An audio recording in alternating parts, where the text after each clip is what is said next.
Universidad Popular de la Chontalpa. Somos alumnos del 12º cuatrimestre de la licenciatura en Derecho. Actualmente cursamos la materia de seminario de titulación impartida por el catedrático José del Carmen Herrera. Y a continuación vamos a hablar sobre el Código de Procedimientos Civiles, especialmente en el libro tercero de la ejecución procesal. Y entrando en tema, podemos mencionar que la ejecución procesal es aquel por el que se insta que se ejecute en sus propios términos una resolución judicial dictada. Es decir, que de manera que es una manifestación del respeto al derecho y a la tutela judicial efectiva. Pasándonos a nuestro Código de Procedimientos Civiles, nos vamos al artículo 380 del título primero, las disposiciones comunes. El artículo 380 nos habla sobre las reglas generales, y en este podemos mencionar que la ejecución de las resoluciones judiciales se observarán ciertas reglas, y una de ellas es que nos menciona que se llevará a efecto en forma adecuada para que tenga pronto y debido cumplimiento. Como segunda regla tenemos que se procurará no ocasionar al ejecutado molestias o gravámenes innecesarios y que se traspasen los límites de la resolución que se es ejecutada. Como tercera regla también nos menciona que la ejecución únicamente afectará al deudor y a su patrimonio, y no a terceras personas cuyos bienes y derechos deberán ser respetados al efectuarla. Y por último tenemos otra regla que nos menciona que se procurará no originar trastornos a la economía, llevando a cabo la ejecución en forma tal que se permita conservar abiertas las fuentes de producción y de trabajo. Eso en cuanto a son las reglas generales en cuanto a la ejecución procesal. El 380 y el 381 nos habla ya de la instancia de la parte legítima. Dentro de este artículo podemos hacer mención que, salvo a los casos en que la ley disponga otra cosa, podemos mencionar que tendrá lugar la ejecución forzosa, que se requerirá instancia de parte legítima y solo podrá llevarse a cabo una vez que haya transcurrido el plazo fijado en la resolución respectiva o en la ley. Es decir, que para el cumplimiento voluntario por parte del obligado, en cuanto a la instancia de la parte legítima. Y en cuanto al plazo para el cumplimiento voluntario de la sentencia, es decir, el artículo 380 de nuestro Código de Procedimientos Civiles nos menciona que el plazo para el cumplimiento voluntario será el que fije la sentencia, la resolución o el convenio que trate de ejecutarse. En su efecto, pues, tendrá el plazo para el cumplimiento voluntario será de 5 días. Por otra parte, en los casos de sentencias que condenen a una prestación futura, el plazo para el cumplimiento voluntario comenzará a contarse desde que la prestación se haya hecho exigible. Y bien, si hubiera un plazo de gracia, pues el plazo para el cumplimiento voluntario se contará a partir de la fecha en que expire este plazo, a menos de que se dé por vencido anticipadamente cuando la ley lo haya disponido. Esto en cuanto al título primero dentro del libro tercero de la ejecución procesal. Yo quisiera mencionar a modo de conclusión dentro de este tema que una vez agotadas las instancias procesales, el juez estará en condiciones de dictar sentencia, misma que, si no ha sido recurrida, causará ejecutoria, y después el condenado podrá cumplir de manera voluntaria ya lo señalado en ella, y en caso de lo contrario, pues se procederá a la ejecución coactiva de dicha resolución. Con esto puedo concluir el título primero, que es disposiciones generales, y los dejo con mi compañero que hablará, con mi compañera Pamela, que hablará sobre el título segundo, que son las formas de ejecución. Muchas gracias. El Código Civil del Estado de Tabasco, libro tercero, título segundo, habla sobre el testamento en general.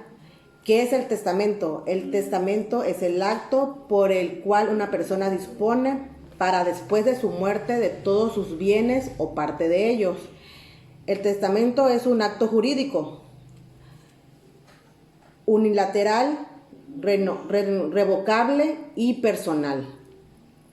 A la muerte del testador, los herederos adquieren el derecho en conjunto de los bienes que integran la herencia o la masa hereditaria como un patrimonio común. Mientras no se realice la partición, el heredero en ningún momento puede disponer o enajenar de los bienes que se le han dado hasta la muerte del testador, siempre y cuando no se haya realizado la partición. El testamento se pierde o existe la nulidad cuando se produce en el otorgamiento no están los requisitos necesarios.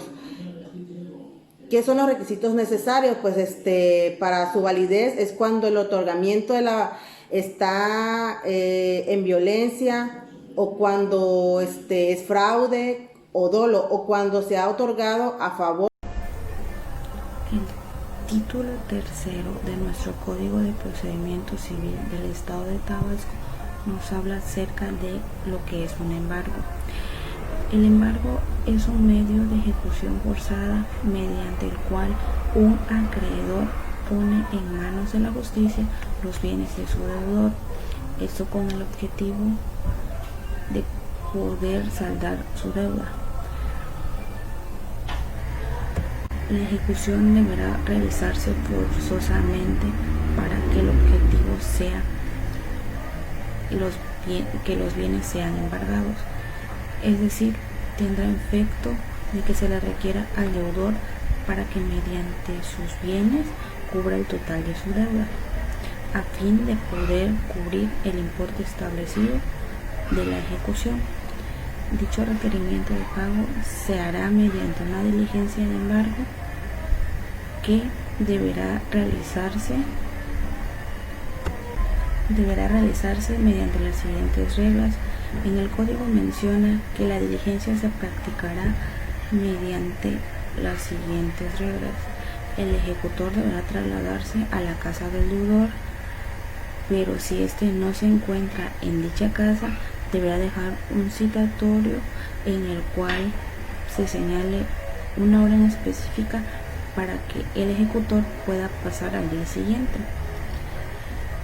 Pero si en los casos de que no se llegara a encontrar al deudor, el ejecutor deberá practicar la diligencia con las personas que se encuentren dentro de la casa.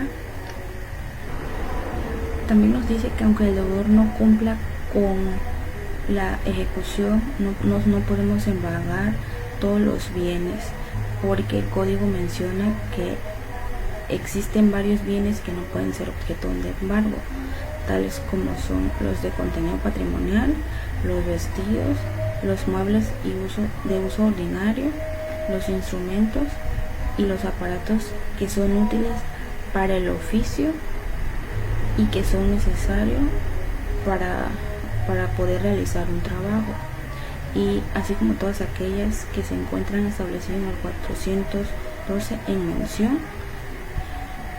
El embargo podría emplearse según sea la petición de la parte, toda vez que cuando el remate de los bienes no se alcanza a cubrir el importe de la condena. Otro caso sería cuando los bienes secuestrados para el remate no alcanza a cubrir la deuda que se encuentra establecido no sean suficientes para cubrir el adeudo. Otro caso sería cuando un perito haya realizado el avalúo de los bienes y este menciona que no podrá cubrirse el monto establecido de la ejecución, y existen muchos más que se encuentran establecidos en nuestro código, en el artículo 412. Cabe mencionar que dentro de los bienes embargados se encuentran bienes, alhajas o muebles. Este caso no se nombraría un depositario, porque el juez deberá ordenar al ejecutor que deposite dinero en cualquier institución de crédito.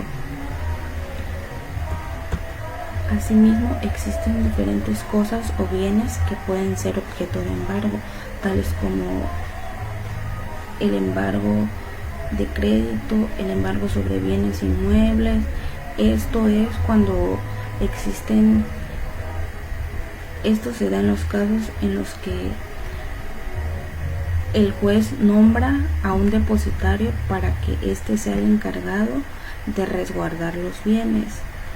Si dentro del bien mueble llegaran a obtener frutos, el depositario deberá rendir una cuenta mensual que deberá de ser dentro de los 10 días hábiles de cada mes.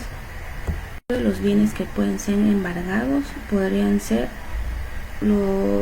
sobre las fincas urbanas, sobre las fincas rústicas, negociación mercantil o de industria. Estos son los que se encuentran establecidos en nuestro Código de Procedimiento Civil del Estado de Tabasco. Título cuarto. Procedimientos de enajenación, adjudicación y administración forzosa de los bienes embargados.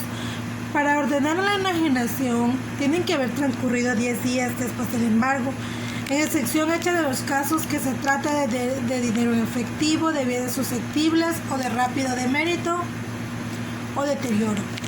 El primer caso podrá hacerse desde la adjudicación al acreedor. Si se trata de ejecución o sentencia, en el segundo deberá autorizarse inmediatamente la venta por conducto de depositorio o de la persona de que se determine el juzgador, sin avalúo ni subastas, en las mejores condiciones que puedan lograrse en el mercado. No se podrá autorizar ninguna enajenación si no lleva su previo avalúo. Yo les haré mención del Código de Procedimientos Civiles. Título quinto. Procedimiento de ejecución de sentencia de otros estados y extranjeras. Capítulo 1. Ejecución de sentencias dictadas por tribunales del Estado. Como bien sabemos a grandes rasgos, la ejecución de sentencia se lleva a cabo cuando la obligación impuesta en la sentencia no se cumple voluntariamente por la persona condenada. Yo les haré mención de los siguientes artículos. El artículo 447, el cumplimiento de exhorto. Este artículo nos relata que los exhortos tienen que ejecutar la sentencia o resolución judicial cumpliendo con lo que disponga el juez. El artículo 448, facultades del juzgador. Los juzgadores no podrán oír ni conocer decepciones para así poder evitar conflictos entre las partes y el órgano jurisdiccional. En el artículo 447, oposición de tercero. En caso de que hubiere un tercero en el exhorto, el juzgador tendrá que oír y calificar al tercero o terceros, siendo dispuesto por este artículo y las siguientes fracciones. Fracción 1. En este caso será oído por el juzgador para requerir y poseer en nombre de la cosa para ejecutar una sentencia. 2. Si el tercero llega ante el juez, pero no contiene documentos ni acredita el nombre, la cosa a la que corresponde el exhorto, el tercero tendrá una condena estipulada por el Código de Procedimientos Civiles. El artículo 448, requisitos de la sentencia para ejecutarse. Tenemos 4 fracciones. La fracción 1, que sea para cantidad líquida o de cosa determinada. 2, que es de derecho real sobre inmuebles o de bien inmueble. 3, que sea de derecho personal o del Estado civil. Pero en esta tercera, la persona tendrá, si hace un cambio de domicilio, tiene que hacerlo mención ante el juez. 4. La parte condenada sea emplazada personalmente. Y el artículo 451, duplicado de exhorto. Los exhortos deberán ser duplicados, el cual conservará en el juzgado exhortado para la diligencia, y uno hacia la persona. De ahí es lo que a grandes rasgos nos relata lo que es la ejecución de sentencia. De mi parte, esto. Muchas gracias. Muy buenos días.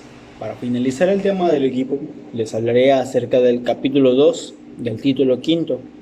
El capítulo 2 nos habla acerca del reconocimiento y ejecución de las sentencias en el extranjero. Este capítulo nos abarca desde el artículo 452 al artículo 456 del Código de Procedimientos Civiles del Estado de Tabasco. Ahora bien, ¿qué nos dice el artículo 452? Este trata acerca de que los exhortos internacionales solo requerirán de homologación cuando impliquen de ejecución coactiva de personas, bienes y derechos. Ahora bien, el artículo 453 nos habla de la eficacia. ¿Qué eficacia tienen los laudos arbitrales, sentencias y demás resoluciones emitidas en el extranjero? Pues serán reconocidas en el Estado por este mismo código o bien por el Código de Procedimientos Federales o de cualquier otra ley que sea de la misma aplicable. También, ¿qué nos dice este artículo? Que cualquier sentencia o resolución emitida en el extranjero que solamente vaya a utilizarse como prueba, solo necesita llenar los requisitos para ser considerada como un documento público auténtico. El artículo 454 nos dice que las sentencias, laudos y demás resoluciones dictadas en el extranjero, para que puedan ser ejecutadas conforme a este código, necesitan cumplir con 8 requisitos. El primero de ellos es que haya satisfecho de las formalidades de este código. La segunda formalidad que pide es que no hayan sido dictados como consecuencia del ejercicio de una acción real. El tercer punto nos habla acerca de que el juzgador que emitió la sentencia haya tenido competencia para conocer y juzgar del asunto, de acuerdo a las reglas conocidas en la atmósfera internacional. La parte número 4, que el demandado haya sido notificado o emplazado en forma personal. La parte número 5 nos dice que las resoluciones tengan autoridad de cosa juzgada en el país que fueron emitidas. La parte número 6, que la acción que les dio de origen no sea materia de proceso que esté pendiente entre las mismas partes ante tribunales mexicanos. La parte número 7, que la obligación para cuyo cumplimiento sí haya procedido no sea contraria al orden público de México. Y bien, en la parte final nos dice que los requisitos tienen que ser considerados como auténticos. No obstante, el cumplimiento de los anteriores requisitos, el juzgador podrá negar la ejecución si se probara que el país donde se ejecutan las sentencias o resoluciones sean análogos. Bien, ahora pasando al artículo 455, nos dice que el exhorto debe ir acompañado de ciertos documentos, los cuales son una copia auténtica de la sentencia, laudo o resolución jurisdiccional que se haya emitido en el extranjero, una copia de las constancias que acrediten que se cumplió con los requisitos previstos en las fracciones 4ª y 5ª del artículo anterior. Ahora también pide traducciones al español que sean necesarias al efecto, que el ejecutante haya señalado domicilio para oír notificaciones en el lugar de la homologación. El reconocimiento y ejecución de sentencias extranjeras se sujeta a las siguientes reglas. Está en el artículo 456, que el tribunal competente para ejecutar sentencia será el del domicilio del ejecutado. 2. El incidente de homologación de sentencia se verá con citación personal al ejecutante y al ejecutado, los cuales tendrán plazo de 9 días para ofrecer sus pruebas, exponer sus defensa y ejercer derechos. Bien, la parte número 3, todas las cuestiones que son relativas a avalúo, remate y demás relacionadas con la liquidación quedarán resueltas por el Tribunal de Homologación.